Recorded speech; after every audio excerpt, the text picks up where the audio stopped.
አፍሉን እንደምንም አመጣን ሌላውን እየሞትን ሌላው እየገነባን ሌላው እየተሰደደ ሌላው እየታረደ ሌላው እየተደፋ ሌላው እየደፋ እርስ በራስ እንባላ ለዘመናት ከአፄ ኃይለ ሥላሴ አንስቶ እስከ አብይ አህመድ መጨረሻው ዘመን ላይ መጣናል። አብይ አህመድ የዚህኛው የ21ኛ ክፍለ ዘመን ወጣት ነው። ወጣት መሪ፣ ብልህ መሪ፣ ቆራጥ መሪ፣ አፍላ መሪ፣ ለሀገሩ መሞት ክብር የሚመስለው መሪ ላይ ስለደረስን ኢጅፕት፣ አረብን፣ አውሮፓን፣ አሜሪካን ሀያላን ሀገራትን አስተባብራ ኢትዮጵያን ከውስጥ ከውጪ እሳት ያነደደች ለምን አባይ ተገደበ ብለው ፍራት ላይ ደረሱት። ውሃው ስለሚቆም ሳይሆን ኢትዮጵያ ሀያላን ሀገር ከሆነች የኔ ቮቶ ፓወር በዛ በምስራቅ አፍሪካ ላይ ያለኝን አቅምና ጉልበት የወታደራዊ የበላይነት የተላላኪነትን ቦታ አጣለው። ስለዚህ የግብጽ መጥፋት ፈርዳብኛለች ኢትዮጵያ ብሎ ስለሚያስቡ አባይ ውሃውን ሳይሆን የፈሩት አባይ ውሃው ይቆማል ብሎ አይደለም የፈሩት። አባይ ከተገደበች ኢትዮጵያ በኢኮኖሚ ራሷን ቋቋመችና ከስንዴ ልመናና ከእርዳታ ከወጣች አፍሪካን ወደ ብልጽግና ጎዳና ይዛ የሚሄድ ፕሮጀክት ይዞ የመጣ ወጣቱ መሪ ቆራጡ መሪ አብቹ ያደዋ ጦርነትን የጣሊያን ጦርነትን ምን እንዳደረገ በታሪክ ተጽፎ የነበረውን ዛሬ በኢኮኖሚ ደረጃ አብቹ እየሰራ ያለውን ታሪክ ካልገባን አሁንም አይገባንም። ባንዳዎች በዘመናት ይገዛሉ። ባንዳዎች በዘመናት ከጠላት ጋር ይቆማሉ። የህወሓት ታሪክ ከዛ ነው የሚመነጨው። ዛሬ ለሱዳን ለግብጽ የሚበቃንን ወታደራዊ ቁመና አለን ብለን ስንፎክር 50% እርስ በራስ ለሆነ ጦርነት ወደመ፣ ሰው አለቀ። ይሄንን የባንዳነት ስራ ሰርተዋል ማለት ነው። ኢጅፕቶች ደግሞ በግልጽ ነበር የነገሩ ኢትዮጵያን እኛ ሚሳኤልና ታንክ ይዘን መሄድ የለብንም፣ የብሔር ፖለቲካ ችግር አለባቸው፣ እነሱን መከፋፈል አለብን ብለው በአደባባይ በየመድረካቸው ላይ የኛን ባንዳዎች እየጋበዙ ሲናገሩ እየሰማን እነሱ አብይ አህመድ ወደ ኢትዮጵያ መሪነት ሲመጣ ኦሮሞ ጠባብ ነው፣ ኦሮሞ አገር አፍራሽ ነው፣ ኦሮሞ ከሌላው ማህበረሰብ ጋር ስለማይግባባ ለኛ የሚሆን ተላላኪ ነው የሚሆነው የሚል ደስታ ነበራቸው ዓለም በሙሉ። ልጁን ግን አልተረዱትም፣ ልጁን አላወቁትም። እንደኔ አይነት ለኢትዮጵያ ራሱን ሳይሳሳ መሞት የሚፈልግ መሪ መሆኑን ከቆይታ በኋላ ነው የተረዱት። ካደሩ ከዋሉ በኋላ ነው ይሄ ኦሮሞ አይደለም፣ ከኦሮሞ አልተወለደም፣ ኦሮሞ ሆኖ ለኢትዮጵያ እንደዚህ የሚቆረቆር ሰው ሊመጣ እንዴት ቻለ ብሎ ተገረሙ። እነሱ ኦሮሞ ማለት ከመለስ ዜናዊ በላይ ኢትዮጵያን የሚያፈርስ መሪ ነው ብሎ ነበር ዓለም ደስ ያለው። ኢትዮጵያን የሚያዳክም ነው ብሎ ነበር የጠበቁት። ኢትዮጵያ የምትባለዋን ክብሯን ሊመልስና ታሪኳን ሊገነባተውና የነበራትን ታሪክ ይቀብራል ብለው ነበር የተጠበቁት። ምክንያቱም ኦሮሞ የኢትዮጵያን ታሪክ አይቀበልን የሚል ሚስ ካልኩሌሽን ነበር የሰሩት።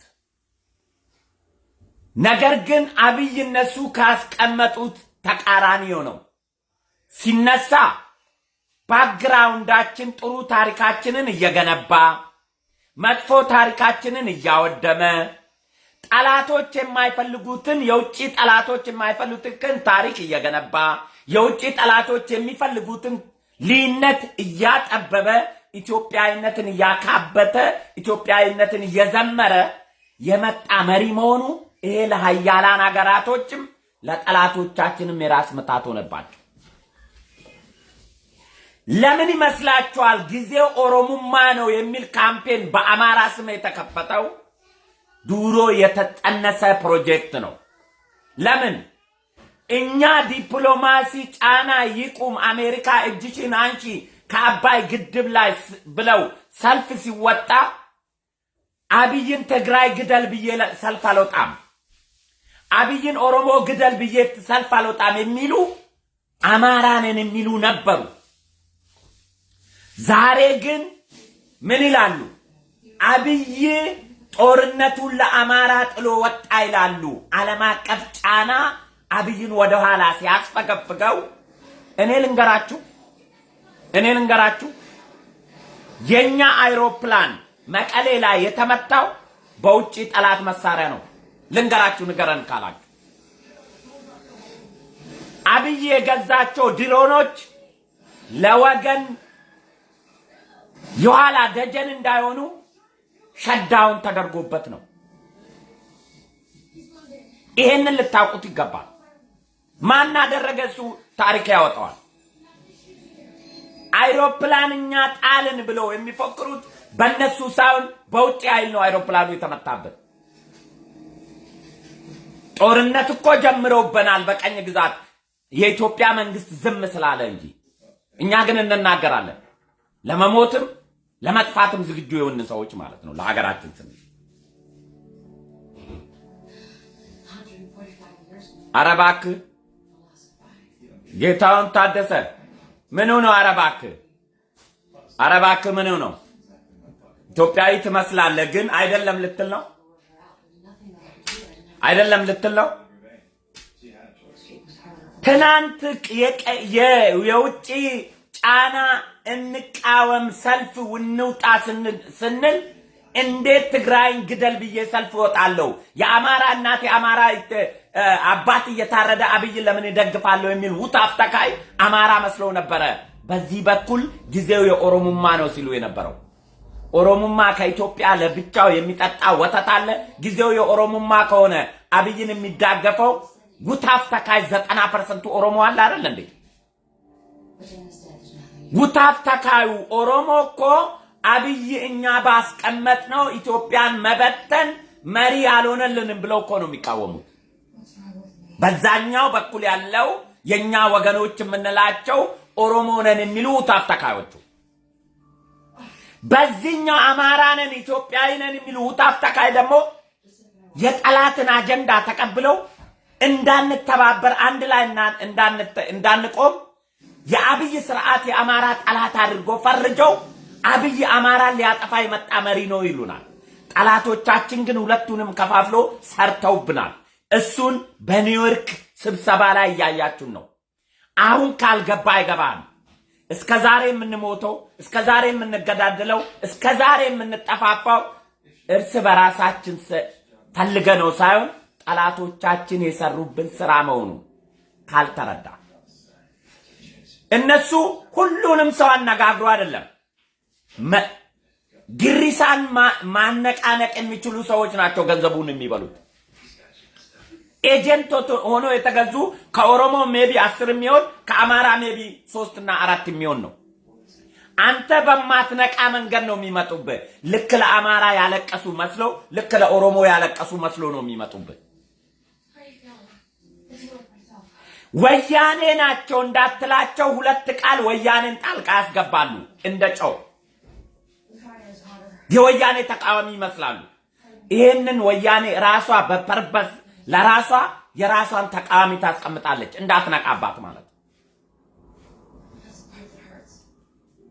ስለዚህ ኢትዮጵያኖች አሁን እየተደረገ ያለው ጉዳይ አሁን ካልገባን እስከዛሬ ተገዳደለው ኦሮሞ አማራን ጠልቶ አማራ ትግሬን ጠልቶ ትግሬ አማራን ጠልቶ ሳይሆን በተወሰኑ ሆዳሞች እርስ በራስ እንድንገዳደል ጠላቶቻችን ታንክና መርፍ ገዝተውኛ ላይ መተኮስ ስለማይችሉ እርስ በራስ ሊያገዳድሉን እንደሚችሉ ፕሮፖዛል ሰርተውብናል እሱን ነው ማወቅ ያለበት እሱን ነው መረዳት ያለበት አሁን የአብይ አህመድ ፖለቲካ ዓለምን አስደንግጧል አውሮፓን አስደንግጧል አሜሪካን አስደንግጧል ጠላቶቻችንን አስደንግጧል ሸብረክ ማይል የማይፈራ የማይደነግጥ መሪ መሆኑን ሊገሉት ይችላሉ አይታወቅም በሆነ ነገር ሊያስገድሉት ይችላሉ አይታወቅም ቢሞትም ግን አይቆጨውም ቢሞትም ወታደር ነበረ ሊሞት ግንባር ላይ ነበር ዘመዶቹን ወገኖቹን አጥቶበታል ለኢትዮጵያ ሉዓላዊነት ክብር ቢሞት ዘላለም ይዘከራል ሞት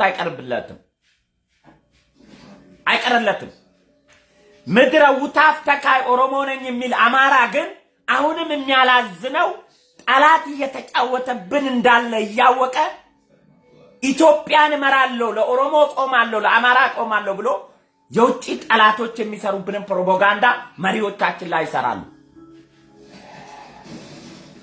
አሁን እየታገልን ያለነው ከውጪ ወራሪ ጋር ነው ከውጪ ኮሎኒያሊዝም ጋር ነው ከውጪ የብሔራዊ ጥቅማችን ጉዳይ ላይ ነው እየታገልን ያለነው የእርስ በራስ ጉዳይ ኢትዮጵያኖች ሀገር ወረራ ሲገጥመው የመሪን ጉዳይ አቆማለሁ ብለው ወደ ጋራ ጠላት ነው ፊታቸውን የሚያዞሩት ኢትዮጵያኖች ከዳር በዳር የሚታወቁት በዚህ ነው አሁን የውጪ ወረራ ነው የተደረገበት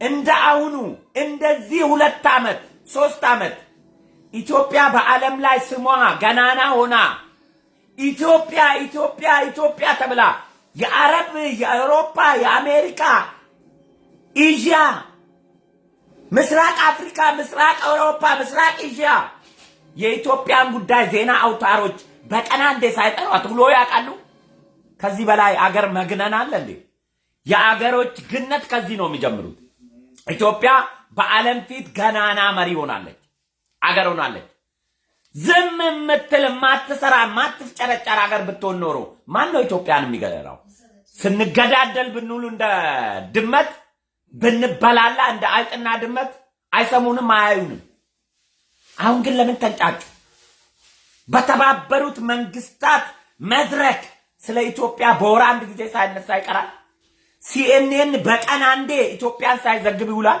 BBC በቀን አንዴ ስለ ኢትዮጵያ ዜና ሳይሰራ ይውላል ኖርክ ታይምስ ስለ ኢትዮጵያ አንዴ ሳይጽፍ ይውላል ዱሮ ግን ስንገዳደል ጽፈው ተውና አይተውና አቁም ለምንድን ነው ብለህ እስኪ ራስን ጠይቅ አሁን ስላዘኑልን አሁን ስለተበጣበጥን ለኛ ዲሞክራሲ ለኛ የውስጥ ችግር አዝነውልን ይሄን ካልገባ እውነትም ቆም ብለን እስኪ ራሳችንን ጠይቅ እውነት ሰው ከሆነ ለምንድን ነው ኢትዮጵያ የዓለም ኢሹ የሆነችው በየመድረኩ የሚዲያ የስብሰባ ኢሹ የሆነችው የሚንቀሳቀስ መሪ ስላለ ያልተኛ መሪ ስላለ የቀኝ ግዛት የማይገዛ መሪ ስላለ ኢትዮጵያን ይዞ የነጠረ ያለ መሪ ስላለ አንዳንዶቹ እኮ በኢትዮጵያ የመጣ መሪ ለአፍሪካም ብርሃን ለቀኝ ገዛቾች የራስ ምታት የሆነ ነው ብለው ጽፎታል እኮ አንዳንዶቹ እውነትንም አይክዱ አብይ አህመድ ማለት ሸብረክ ማይል ለኢትዮጵያ ብርሃን ለግብጽ ጨለማ የሆነ መሪ ነው የኢጅፕትን ፖለቲካ በጣም ጠንቅቆ የተረዳ መሪ ነው ብሎ እኮ ያደምቁታል አንዳንዶቹ ጻፍ ይሆናል የኛዎቹ ውታፍ ተካዮች ግን ያንን ታሪክ ማንሳት አይፈልጉም ያማቸዋል የሀገራቸው መሪ ተደንቆ ተሞካሽቶ ሲነሳ ውታፍ ተካዮቹ እሱ ዜና አያዩትም አብይ አህመድ ኦሮሞማ ፕሮጀክት ነው ኦሮሞማ ወንድም አባይ ነቅሎ አይወስደው ዋናው ጦርነታችን አባይ ገደም ነው ኦሮሞማ ኢትዮጵያ ውስጥ ነው የሚኖረው ቢገነጠል ቤኒሻንጉልን ዳም ይዞ አይገነጠልም የምንበላላው ደህንነታችን ነው ኢኮኖሚ ከተቀየርን አንድ ወፍ አይሞትም ኢትዮጵያ ውስጥ ባህልም የለንም እኛ ጠላቶቻችን ሆዳም ገዝተው እርስ በራስ ያገዳድሉናል የኢኮኖሚ ችግር ስላለብን ድሃ ከሆንክ ማንም ነው የሚገዛ ድሃ ከሆንክ ማንም ነው የሚጫወትብህ ድሃ ከሆንክ ማንም ነው ባሪያ የሚያደርግ ደህንነታችን ነው ከፕሮፌሰር እስከ ተራ ገበሬ ራሱን የሚሸጥ ጭንቅላት ይዞ እናቱን አባቱን አሳልፎ በገንዘብ የሚሸጠው ከፕሮፌሰር አንስቶ እስከ ታች ያለው ደህንነት ስላለብን ነው። ዛሬ ኢትዮጵያ ውስጥ ያሉ ፖለቲከኞች፣ አክቲቪስቶች፣ ምሁራኖች ከኢኮኖሚቸው አንጻር እንጂ ፖለቲካን የሚቃወሙት የሚደግፉት ከእውነት የሚታገሉ 2% አታገኙም ኢትዮጵያ ውስጥ። በእውቀታቸው የሚተማመኑ የገቢ ምንጭ የሚያገኙ አሊ ፍልፋል ለፍልፍ ለማለት ነው። አሊ አይዞ አንተ እንትን እንደ ኢጂፕት ነህ እንዴ? ትችላለህ እንዴ? አማርኛ ትችላላችሁ እኮ ግብጾች እኮ ይማራሉ። ግብጾች አማርኛ ይማራሉ፣ ተምረዋል። ደግሞ ለመከፋፈል የኛን ቋንቋ ሁሉ ተምረዋል ግብጾች። ወደ ኢትዮጵያ ቋንቋ የሚማሩ ግብጾችን እየላኩ የኔ እኮ እነሱ ናቸው በኮሜንት ኦሮሞ መስሎ አማራ መስሎም የሚጽፉ እኮ አሉ። እስከዚህ ድረስ ይሄዳሉ እነሱ። እኛንን እነሱ ውስጥ ፖለቲካቸው ውስጥ አገራቸው ውስጥ ጣልቃ ገብተን የነሱን ፖለቲካ ማጦዝም አንችለው እንጂ ሌላ ዓለም የኛን ፖለቲካ ፈረንጅ አማርኛ ተምሮ ኦሮምኛ ተምሮ ቪዲዮ ሲቀርጹ አላያችሁ? ፈረንጅ ትግራዮች ቆን ቆሞ ፈረንጅ በአማርኛ መፎክር ሲናገር አላያችሁ? ለትግራዩ ነው አዝኖ ሳይሆን እርስ በራሳችን ለማባላት ፕሮጀክት ተሰጥቶ ስለሆነ ማለት ነው። አንድ ነጭ ከኔ በላይ ለትግራይ አይራራም፣ ከኔ በላይ ለትግራይ አይቀርብም። ከአንድ ኢትዮጵያዊ በላይ ለትግራይ ጎን ቆሞ ለትግራይ ድምጽ የሚሆን ፈረንጅ ውሸታም ፈረንጅ ነው። ከኔ በላይ ለሱ ዘመን ሊሆን ይችላል አይችልም፣ ወገንም ሊሆን አይችልም። ውሸት ነው። ግን አንዱ እዛ ማዶ ይቆማል፣ አንዱ ወዲህ ማዶ ይቆማል፣ እኛን ያስተባብራሉ እንድንበላላ። አሁን ሱዳን ጀምራለች። እንስማቸው ትንሽ የኢትዮጵያም ስለሚመጣ ስሟቸው። Sudan, above all, reaffirms ስሟቸው that we've always admitted and recognized the rights of our neighbor Ethiopia to exploit now and in the future the waters of the Nile. Since the outset, we have therefore supported the construction of this dam, knowing very well that its advantages would not be restricted to Ethiopia alone, upon the condition that its filling and functioning happened according to a legally binding agreement, which takes into account the principles of equitable, reasonable use and exploitation of cross-border water resources without inflicting significant harm on downstream states.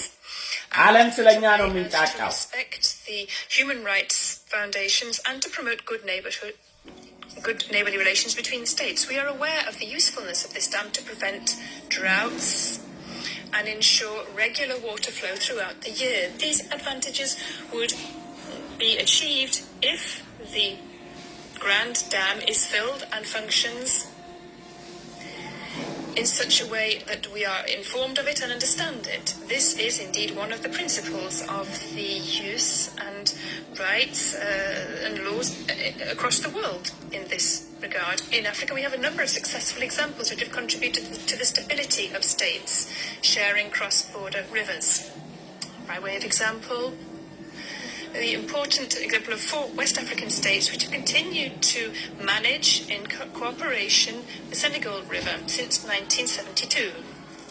Another example is that of 8 African states who have continued to manage jointly the Niger River under a legally binding agreement concluded in 1980.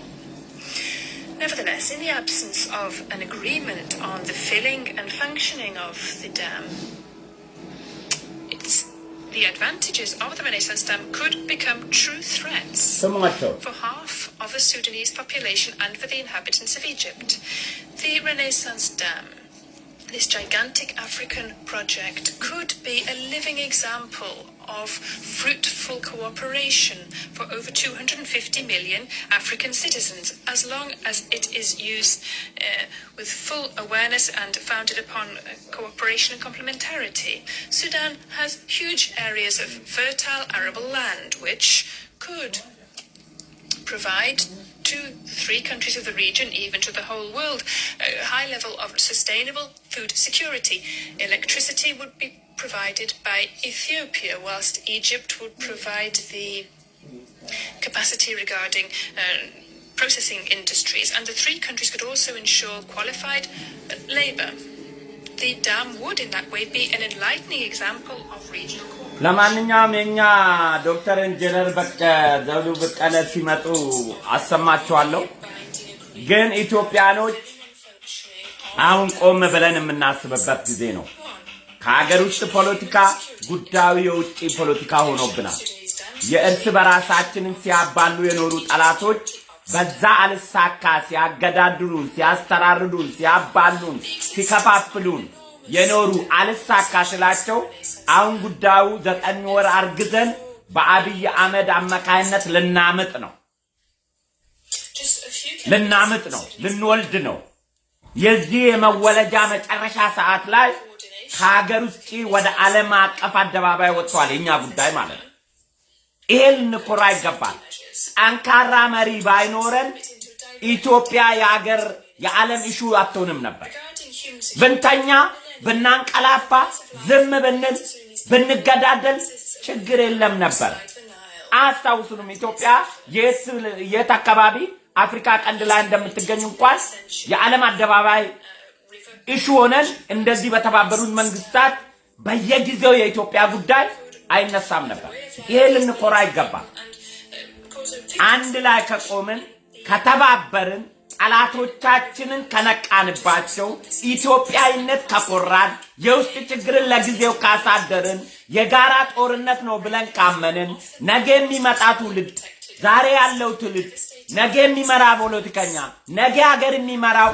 ኢኮኖሚ ሲለወጥ ቀላል ሀገር መምራት ይቀለዋል ዳገር የሚመራ መሪ ሁሉ ጊዜ እንደተሰቃየ ነው የሚኖረው በኢኮኖሚ ያደገች አገር ማግኘት ለነገ ትውልድ ለነገ ፖለቲከኛ ጥሩ ነው የሚሆነው ስለዚህ ዛሬ አብይ አህመድ በእጁ ላይ ያለው እሳት አብረን ቆመን ወደ ውጤት ካልቀየር ነው አንተም ነገ አብይ ወርቆ አንተ ስልጣን ብትይዝ አንተም ላይ የሚነድብ እሳት ይቀጥላል ምክንያቱም አንለማም አናርግም ዝም ብለን ስንዴ ለምነን እንኖራለን ብለ ካመንክ የኢትዮጵያ መሪ መሆን ትችላለህ ምንም እሳት ሳይነሳብህ የውጭ ጫና ሳይኖርብህ እናርጋለን እንለማለን እንለወጣለን ብለን የምታስብ ከሆነ አብይ ላይ የሚወርደው ዱላ አንተ ላይ ነገ እንደሚወርድ ማወቅ አለብህ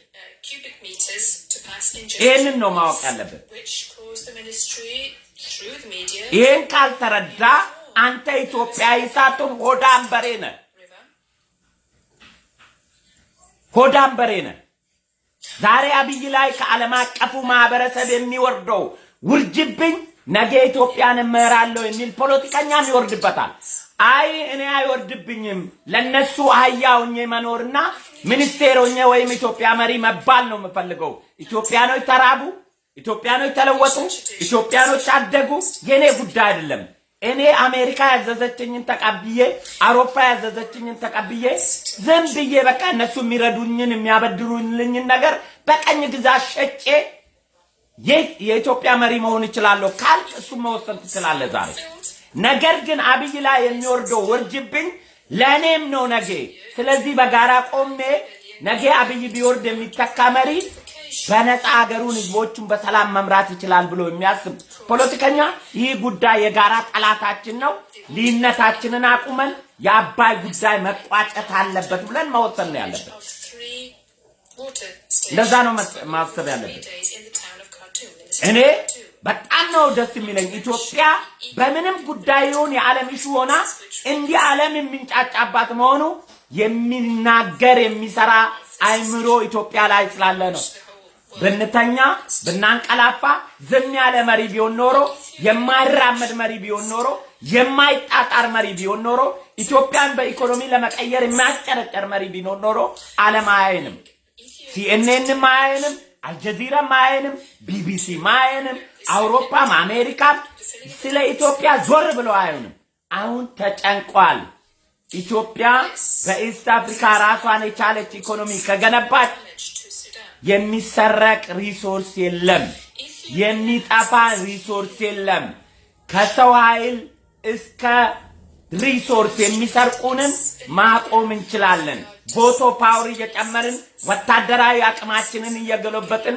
ዛሬ 10 ታንክ ካለን አባይን ከገደምን በየአመቱ አንዳንድ ተዋጊ አይሮፕላን መግዛት እንችላለን 2 ተዋጊ አይሮፕላን መግዛት እንችላለን ሚሳኤል መግዛት እንችላለን ስለዚህ ይሄንን ካለ ደግሞ ማንንም መጥቶ ሊሸናባ አይችልም ማንንም ንፍጡን አይናፈጥብህ ዞርበ ብለ በጥፊ ትለዋል ግብጾች የሚጮት ዛሬ የሚወርደውን ውሃ ሳይሆን ኢትዮጵያ በኢኮኖሚ ካደገች ከመብራት ወደ መስኖ ትሻገራለች ያኔ ክንዷን ካጠነከረች እንደፈለኩ ልዘል አልችልም አናቴን ብላ ትተፋለች ብሎ ስለሚፈሩ እንጂ ዛሬ ውሃ ተገድቦ እንደማይቆም ታቃለች ግብጽ ታቃለች ነገር ግን ያለን የኢኮኖሚ እድገታችንን ከጨመርን በየአመቱ አንዳንድ ምርጥ የሆነ ተዋጊ ጄቶችን ከገዛን በኢስት አፍሪካ በአፍሪካ ግብጽ አፍሪካዊ ነኝ ባትልም በአፍሪካ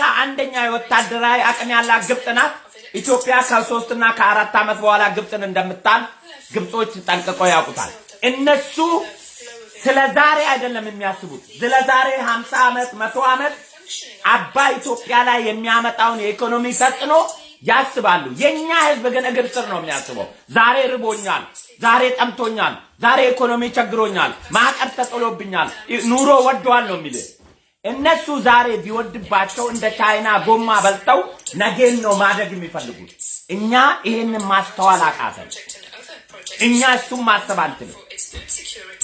አንችልም ምክንያቱም ከፖለቲከኞቻችን ከሃይማኖታችን እኛ እግራችን ስር ነው የምናስበው የዛሬን ብቻ እኔ ከበላው የኔም ወልዶ ልጅ ምን አገባኝ የሚል አባትና እናት ነው እኛ አለ አይ እኔ ተርቤ እምወልዶ ልጄ ጥሩ ኑሮ መኖር አለበት የሚል አስተሳሰብ እንደ ማህበረሰብ የለንም እንደ መሪም የለንም አንድ መሪ አብይ አህመድ ዛሬ የተገልኩት ግን ከ20 አመት በኋላ ዛፍ ሆኖ ጥላ ይሆናል የሚለው ይሄ የመሪዎች ብስለት ነው እሱም ይያለን ያለው ዛሬ መከራ ቢመጣብኝ ዛሬ ተረጋግጬ ሀገር ባልመራ ዛሬ የምተክላቸው ችግኞች ከ20 አመት በኋላ ኢትዮጵያ ጥላ ሊሆኑ ይችላሉ ብሎ ሲናገር እሱም መገንዘብ ካልቻል አይኔ ምን ያረግልኛል 20 አመት አንተ ዛፍ ከሚሆንልኝ ዛሬ የምጎርሰውን ነገር ካላጎለስከኝ ምን አገባኝ ካል አንተ ለልጅም ማታስብ ሆዳም አባት ነህ ማለት ነው ምክንያቱም ለትውልድ የሚሆን ነገር ነው ሰው ማሰብ ያለበት የዛሬ ፖለቲከኛ እሱ ዛሬ ስልጣን ላይ የሚቆምበትን ዘመን ሳይሆን ማሰብ ያለበት የዛሬ 100 አመት ትውልድ የት ይደርሳል ብሎ ካሰበ ነው ፖለቲከኛ ነገር ግን ቤተ መንግስት ገብቶ በሊሞዚንና በመሪ ታጅቦ መሄድ እሱ እንደ ግብ ከቆጠረ የኢትዮጵያ ፖለቲከኛ ሊሆን አይችልም መሪም ሊሆን አይችልም ለማንኛውም ኢንጂነር ሽለቲ በቀለ ከሱዳን ቀጥሎ ስለሚመጣ እሱን በጋራ እንሰማለን እስከዛ እንጆይ ያርጉ እስከዛ ኮሜንት ጻፉ ይሄንን ነው ማሰብ ያለብን ኢትዮጵያኖች ዛሬ ኦሮሞ መስሎ የሚመጣ ውታፍ ተቃይ ዛሬ አብይ አህመድ የአማራ ጠላት ነው የሚል ውታፍ ተቃይ ውሸታም ነው አማራም የትግሬም የኦሮሞም ደም የሚፈሰው በአባይ ግድብ ምክንያት ነው እሱን የቃጠርን ቀን የሱን አጀንዳ የዘጋን ቀን ተገዳደሉ ብሎ እንኳን ቢፈልጉ አንገዳደልም አለቀ የኛ ጠላት የኦሮሞ ሞት የአማራው ሞት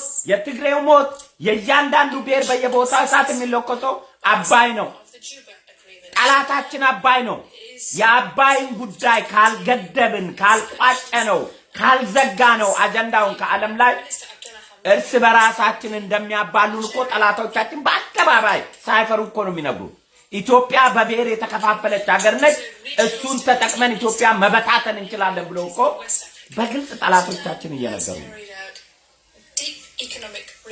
እየነገሩ ነው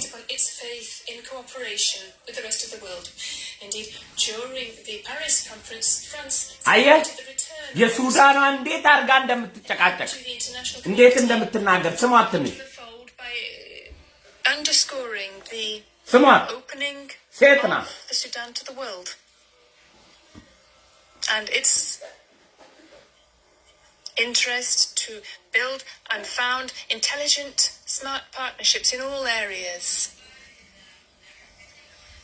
where agricultural investment would be preponderant. እነሱ ይበላሉ እኛ እንሞታለን ሌቦች Therefore, attempts by Ethiopia to impose their hegemony in a unilateral manner with regard to the filling and functioning of the Renaissance Dam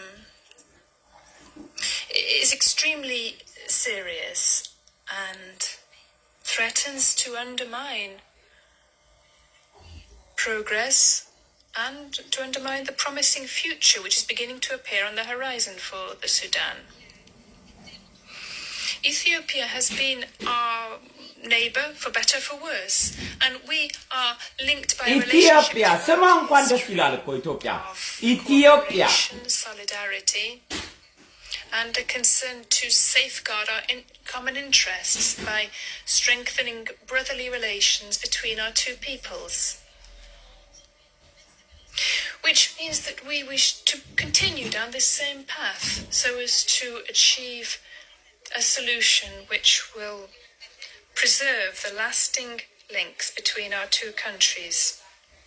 Based upon our faith in regional cooperation, the Sudan has participated in good faith and effectively in all the rounds of tripartite negotiation on the Ethiopian Renaissance Dam since their beginning in 2011 and until today. I wish to underscore here the colossal efforts made by the Sudan to persuade its two neighbors, Egypt and Ethiopia, to sign the Declaration of Principles in Khartoum in March 2015. We also wish to underline the initiative of Prime Minister Abdallah Hamdok in June 2020, which aimed to continue negotiations on the few pending questions in the Washington round in 2020, June 2020. Sudan responded to the initiative of His Excellency the Presidency of South Africa and of the African Union in the 2020 session, so as to find an internal solution to this dispute. Sudan has also participated very effectively in all the negotiating rounds for over 6 months. However, the failure of improvement in the negotiating mechanism by conferring a greater role to experts once again has resulted in the failure of agreement. Moreover, Sudan has continued its positive commitment by participating in the last round, called by the President of the DRC and the President who is currently chairperson of the African Union. And in this regard, Sudan submitted a proposal to bolster the African negotiation mechanism by transforming it into a mediation under the auspices of the African Union, or under the African Union leadership, with the participation of the UN, EU, South Africa, the three latter having been observers to preceding negotiations. However, for the same reasons relative to Ethiopian intransigence and its rejection of all proposals put forward,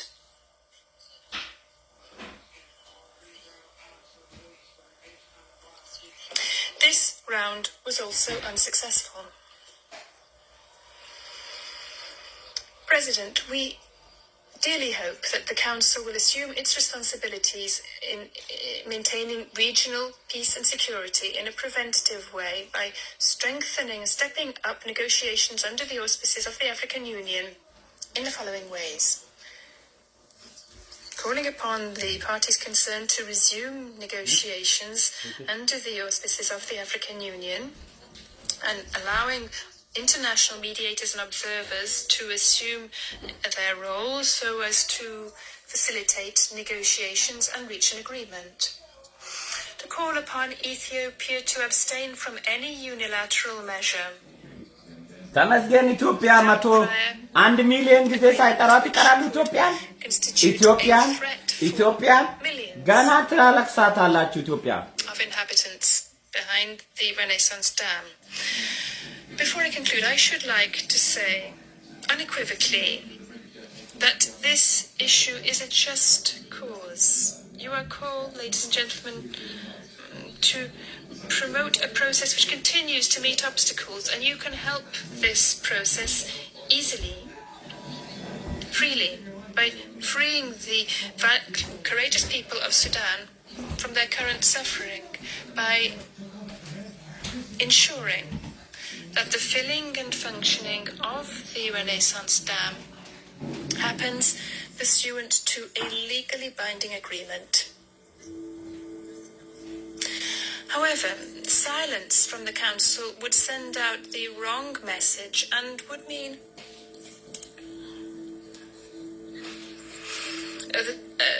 would signify a tacit approval of the fact that this unilateral filling was acceptable, with all that this would imply in terms of very serious consequences and very harmful consequences for the interests of the Sudan. Excellencies, members of the Council, to conclude, having So, your august Council of ኢትዮጵያኖች ንቁ እንንቃ እኛ የምንኖረው አንድ ዘመን ነው ታሪክ ይወቅሰናል ታሪክ ይቀመጣል ጊዜው የቴክኖሎጂ ነው ልጆቻችን ይኖክሱናል ዛሬ የምናደርገው ነገር ለልጆቻችን ያልፋል ኢትዮጵያ ትቀጥላለች ጠላቶቿንም ታሸንፋለች ብንንገዳገድም እንሻገራለን አይምሰላችሁ እቺ የመጨረሻ ነው አባይ አጀንዳ መሆን ካቆመ ኢትዮጵያ ውስጥ የሚሞት ሰው የለም ከዛሬ የምንሞተው የሞት ነው ለአባይ ነው የሞቱት ወታደሮች ናቸው ሰማዕታት ናቸው ታሪክ ይወድሳቸዋል የታረዱት እናቶች የታረዱት ህፃናቶች ቄሶች ሼካዎች ሞሎክሴዎች የሞቱት ለአባይ ነው ታጋይ ሆነው አባይ ሲያሳርደን ኖሯል አባይ ሲያስገድለን ኖሯል የገዛ ልጃችን ጠላት ሆኖብናል ዛሬ ልጁ የኛ ልጅ እንዲሆን ግን መጨረሻው ዘመን ላይ ደርሰናል አሁን ዓለም መድረክ ላይ እየተንጫጩበት ነው ይሄ ልጅ ለኢትዮጵያ ይወለዳል አይወለድም የሚለው ሊያጨነግፉት አይችሉም መወለድ ይችላል እዚህ ጋር ነው Madam Al-Mahdi for her statement. ስለዚህ ይወለዳል ይሄ ልጅ መወለዱ አይቀርም እስከዛሬ ሲያስገድለን ኖሯል ሲያስተራርደን ኖሯል ሲያባላን ሆኗል 20 ዓመት እየጠበቅን የጦርነት አውድማ ትውልድ ሲበላ ኖሯል አባይ አሁን ግን ይወለዳል ይሄው ጀምሯል ኢትዮጵያ ጀምራለች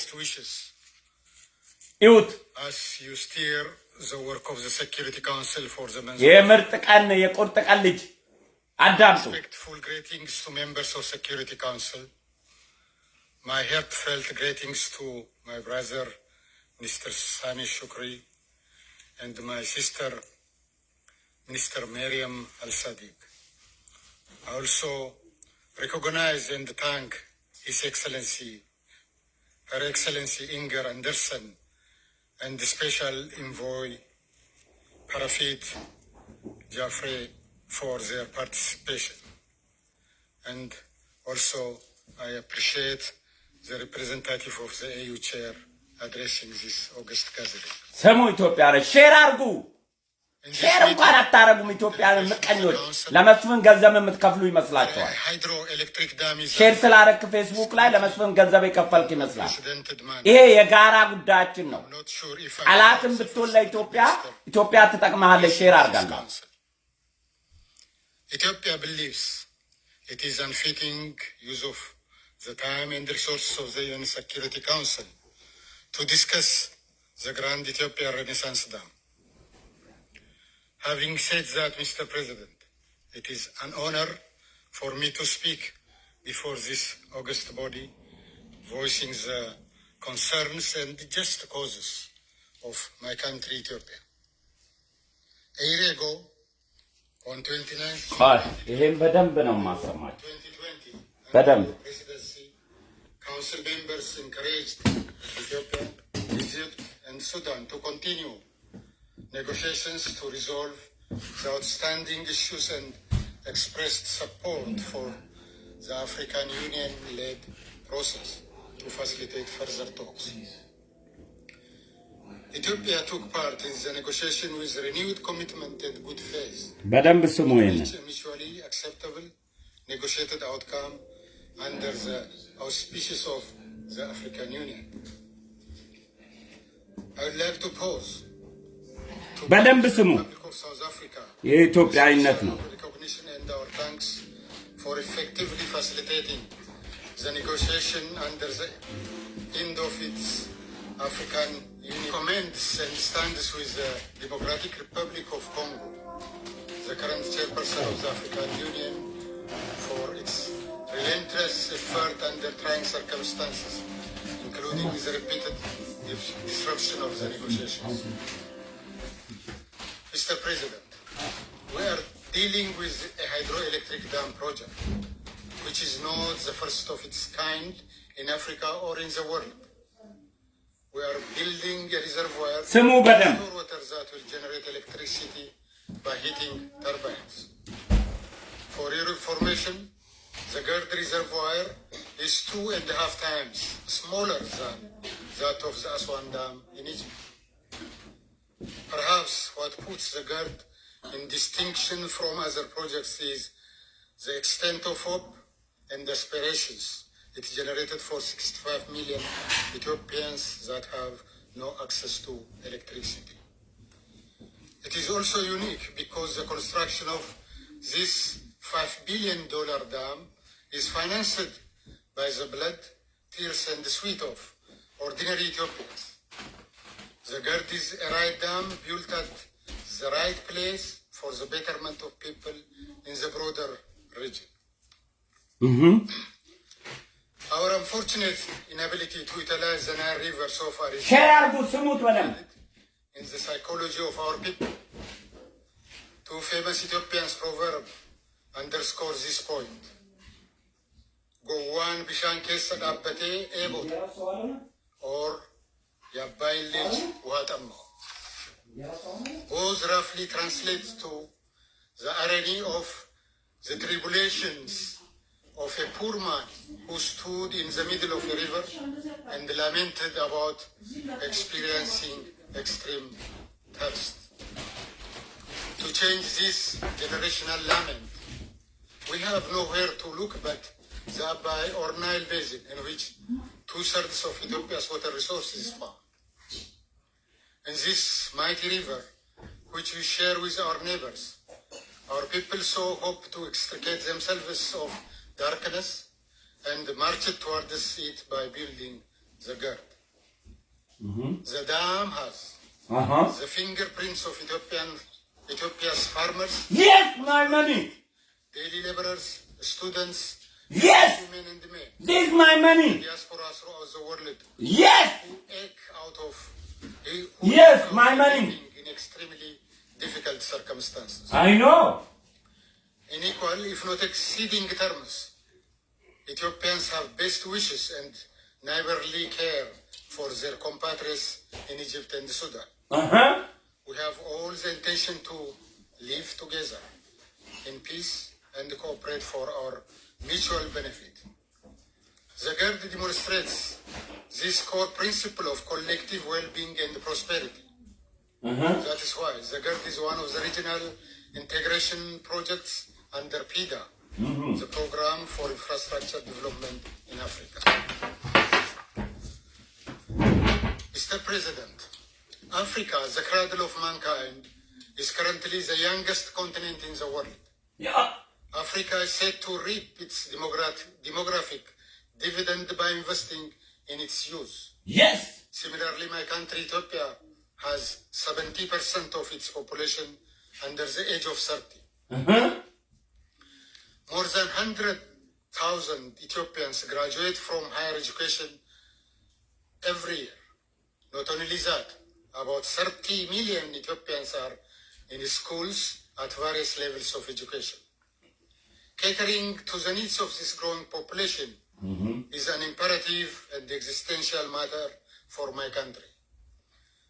The lives of Ethiopians that languish on the Sahara Desert attempting to cross into Europe, the migrants in the Middle East that sacrifices their youth to bring a better day for their families, the young boys and girls in migrant prison in Africa and beyond, the barefooted migrants that you see returning to their homeland in mass deportation from the Middle East deserve a dignified life. The GERD is a project, a people's project, and our humble attempt It's to my realize dad. this dream against all odds This Melala is dam. to act in spite of the Not me. various obstacles we faced. Instead of coalescing in this challenge, we struggled to prevail. Little by little, we are overcome. I know. Mr. President, unfortunately, we are here because Egypt and most recently Sudan have expressed their opposition to this hydroelectric dam. It is important to note that our two neighbors have large and small dams and the canals they have constructed, with absolute disregard to the right of other riparian countries and rejecting Ethiopia's repeated plea for consultation. Ethiopia. After a series of initiatives to address the concerns of our neighbors in good faith, we are compelled to conclude that their objection is not as such directed at the GERD, but rather to stop any water use by Ethiopia. The fact of the matter is, we have no viable alternative. Unlike Egypt and Sudan, Ethiopia has no considerable groundwater reserve. We also don't have seawater to desalinate. Nearly 70% of my country's water is in the Nile Basin. Even if we want to, even if we try, we cannot avoid utilizing the Nile River. In fact, constructing dams is only part of our focus. Our main objective is maximizing our scarce water resource by rehabilitating nature and preventing further depletion through our Green Legacy Initiative, a prominent initiative of my Prime Minister, Dr. Abiy Ahmed. With an overall goal of planting 20 billion trees in 5 years' time. We planted 10 billion trees in the last 2 years. This initiative, which also consists of a seedling sharing outreach with our neighbors, is part of the Green Belt initiative of the African Union. Yes. We call upon Egypt and Sudan to join this afforestation program that improves resilience and increase water availability. Mr. President, Ethiopia believes that an agreement is within reach, given the necessary political will and the commitment to negotiate in good faith. We have already reached an understanding on a considerable number of the issues. The African Union is seized of the matter and is ably facilitating our negotiation. That is why it is regrettable that our sisterly countries opted to bring the matter to the Security Council. Yes, all the Ethiopian fight this agenda. My usual disposition to explain technical details on dams and hydrology. However, I want us to truly appreciate the subject matter we are compelled to discuss, and we are speaking of the hydroelectric dam. For the first time since its establishment, this council is being asked to pronounce itself in a water development project. The Security Council is a political and security organ. It is unhelpful and misguided to present an issue that requires a hydrotechnical solution to this global security body. Mr. President, it must also be clear that the underlying problem for the difference between the three countries is the quest to preserve colonial and monopolistic status quo over the land. The approach of trying to solve problems using the mindset that created them is what blocks our consensus on the GERD. The Security Council is faced with the question to determine whether or not Ethiopians have the right to utilize the Nile River.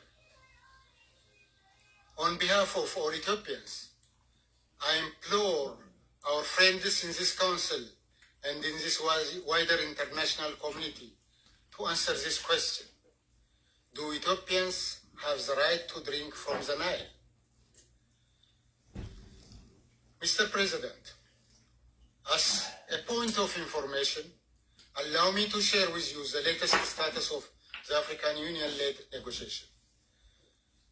On 24th June 2021, the AU Bureau of Assembly convened a meeting to discuss various issues, including the GERD. The President of the Democratic Republic of Congo, His Excellency Felix Tshisekedi, briefed the Bureau and introduced his plans for the upcoming negotiations. Unfortunately, the Republic of Sudan didn't attend this high-level meeting. With the absence of Sudan in the Bureau meeting, the two countries have blocked the 9 meetings since the June 2020. We should learn by now. Ethiopia doesn't respond well to undue political pressure and interference. Ethiopia will continue to exercise maximum restraint and showcase cooperation because we are forever linked by this majestic region. Whether we like it or not, we will continue to drink from the same river and must learn to live together as a neighbor.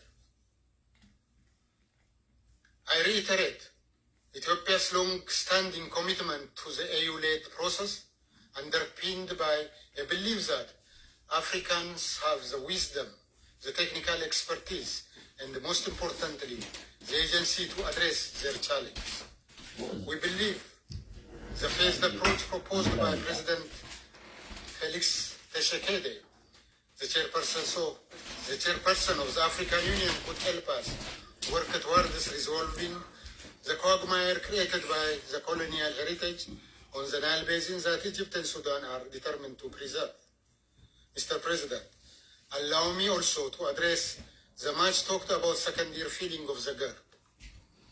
The second-year feeling of the GERD happens in July and August of this year.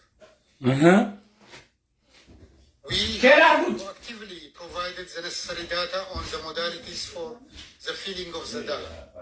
Let me be clear. The filling of the GERD is part of the construction process. This is clearly stipulated in the Declaration of Principle our 3 heads of state signed in March 2015. The filling of the dam, Mr. President, is pure physics.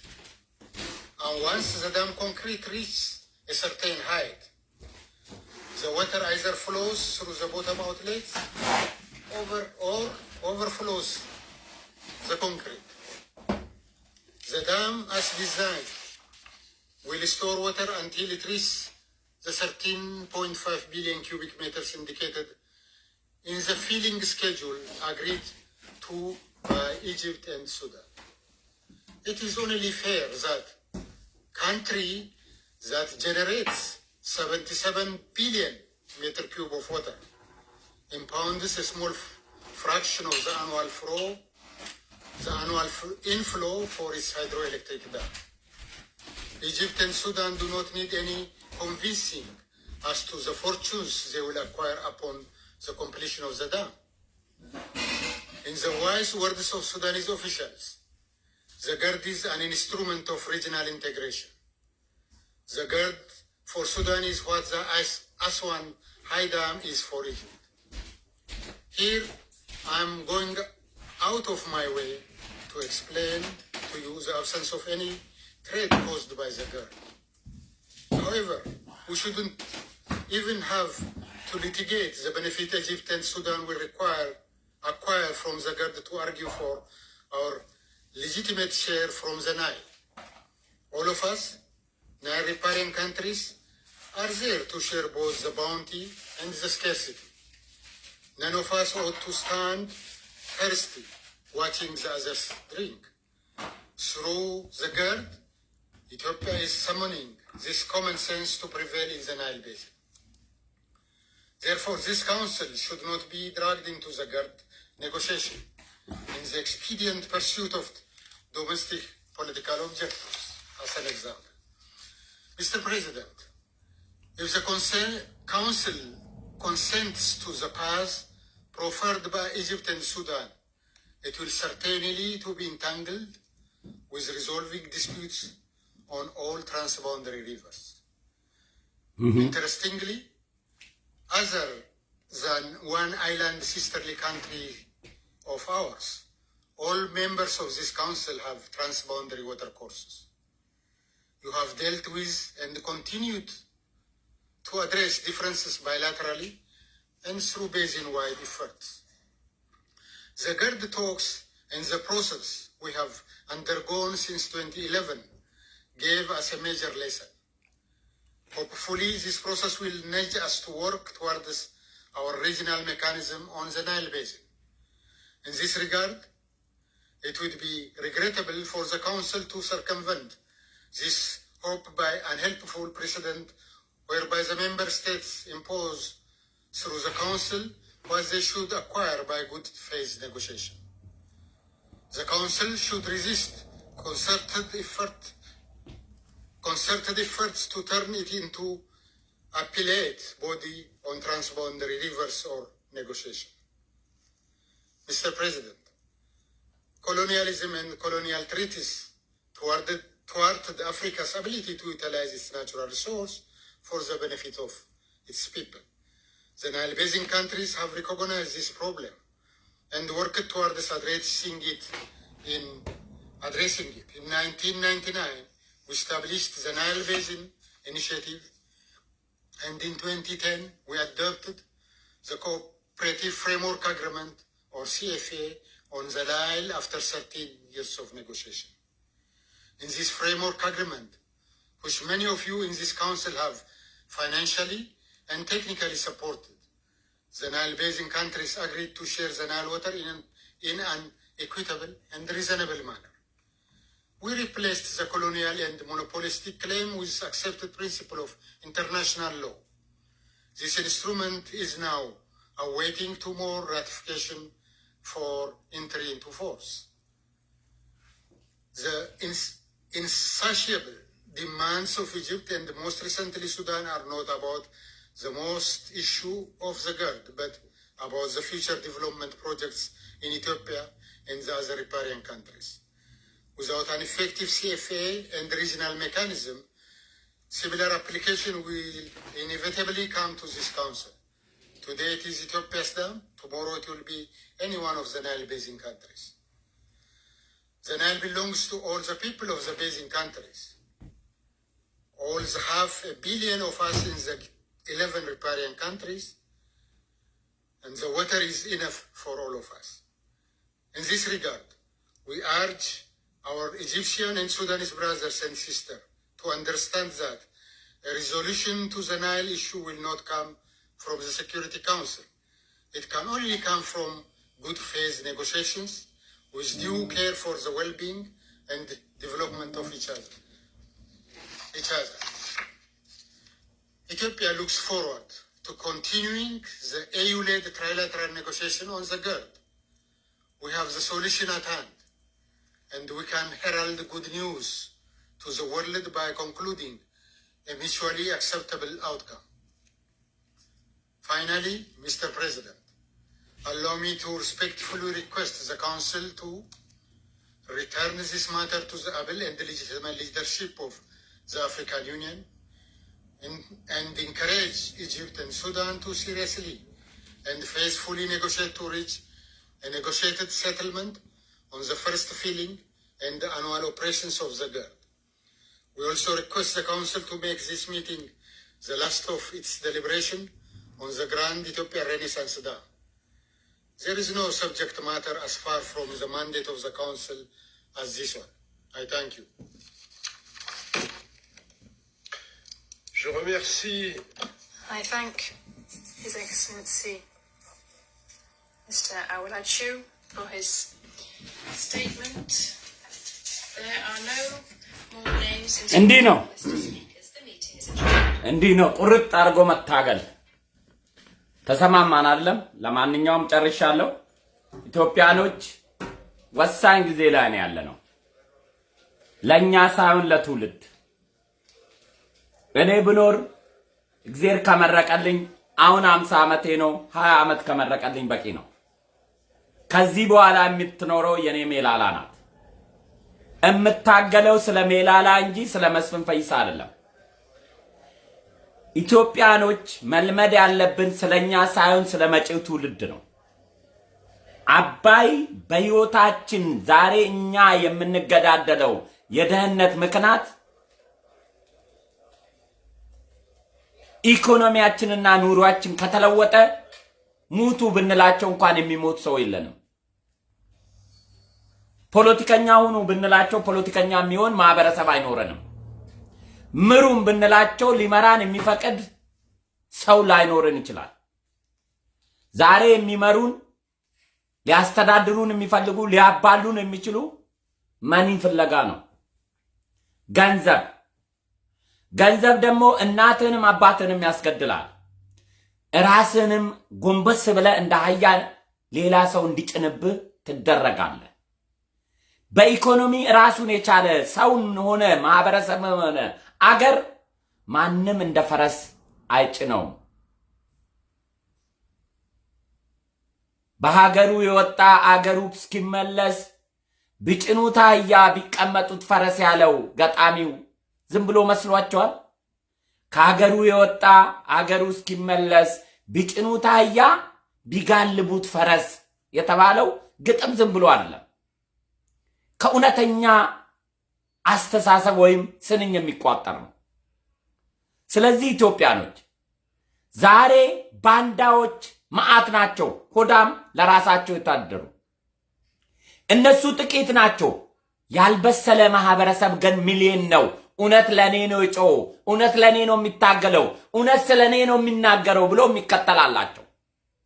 እነሱ ሆዳቸውን ይሞላሉ፣ ጥሩ ኑሮ ይኖራሉ፣ ልጆቻቸውን ጥሩ ትምህርት ቤት ያስተምራሉ።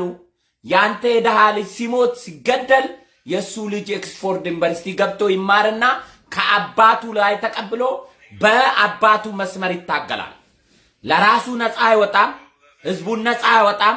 የራሱን ነፃነት ግን እንደ አህያ ወገቡን ሸጦ ሆዱን ይሞላል።